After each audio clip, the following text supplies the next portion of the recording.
Hey out there, this is David Miller. I'm a Phoenix, Arizona multimedia artist and educator. I want to talk to you today about 4 things that you can do when you are not feeling very creative. And there's always going to be some downtime where you are out of ideas, where you're bored with the things that you've made, where maybe you don't have the money or the time to really focus on your craft.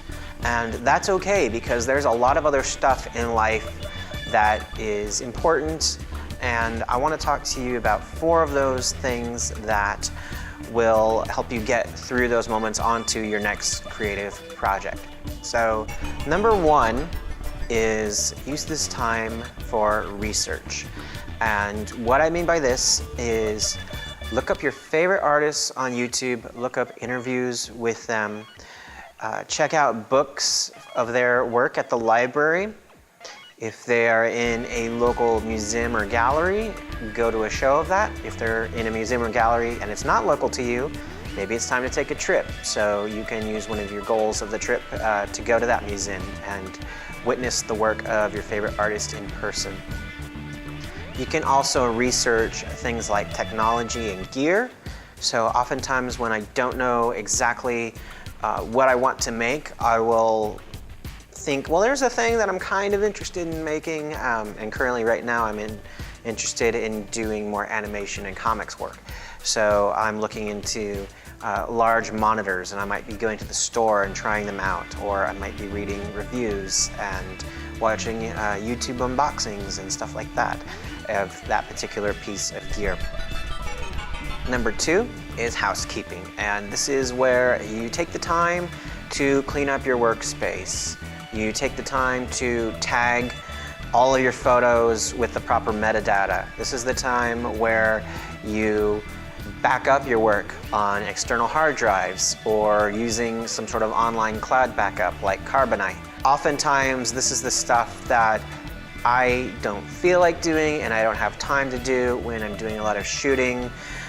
Even though it should be part of your regular workflow, it's just not very glamorous to clean up a workspace or paint a wall or something like that. But it has to be done at some point. You're the person that has to do it. So when you're not feeling creative, number 2 suggestion is do housekeeping. Whether it's real world housekeeping or digital housekeeping, it's got to get done. My 3rd suggestion for what to do when you're not feeling creative is take this time to promote yourself. Now, a lot of the time when you are making stuff, if you are feeling like you're doing something exciting, then that's one way to get other people excited about what you do. That's why we have things like Instagram stories, where you have the model shoot that you're actually going to shoot the model, but the model also, does a little teaser of the makeup or the hair or whatever, and people out in the real world that see these stories are like, oh, I want to see what the final product looks like.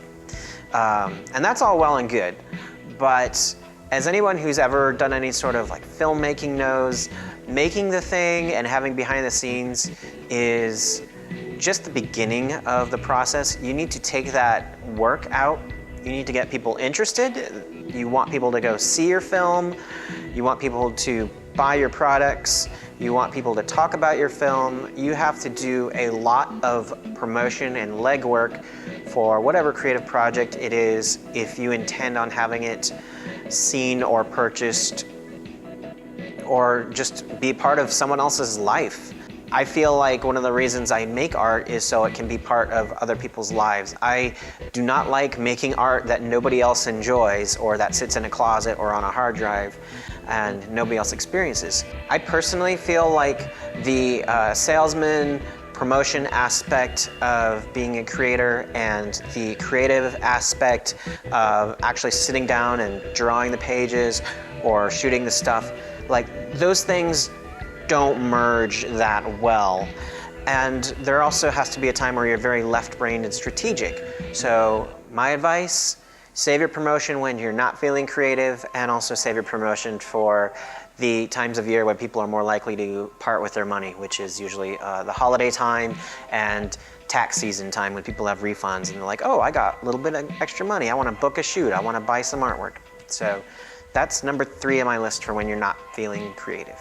Number 4 is one that I am doing right now, which is I'm not making a lot of new work, but I am watching a lot of movies, I'm reading a lot of books, I am kind of chilling out because it's the end of the year, but I'm also looking for inspiration when I chill out. Now, I have found it in my life to be very, very true that the best ideas come when I'm not trying to think of them, or when I'm not pressuring myself to think of them.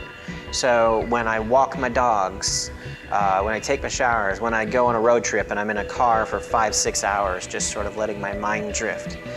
This is also true when I watch a movie. And recently I watched Metropolis, which is a 1927 film from the Weimar Republic in Germany. It's very well known, silent movie classic.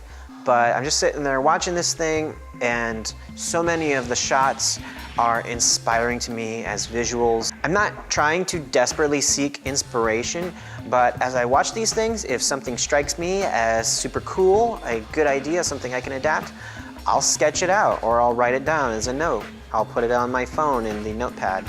And the next cycle of creativity is going to be born out of whatever I enjoyed and was influenced by during these chill out times. So there you have it, 4 things you can do with your time when you're not feeling very creative as an artist. And to wrap up, I would encourage you to just enjoy your life. And if that's friends, family, pets, trips, whatever it is that brings you the most joy, no matter what you do, don't work so hard that you overlook those things that will satisfy your soul. Because ultimately that is what's going to make your art the best that it could be. Thanks for watching. Subscribe for more creative tutorials, gear reviews and video art. Also check out our Patreon for weekly bonus videos and model photography sets.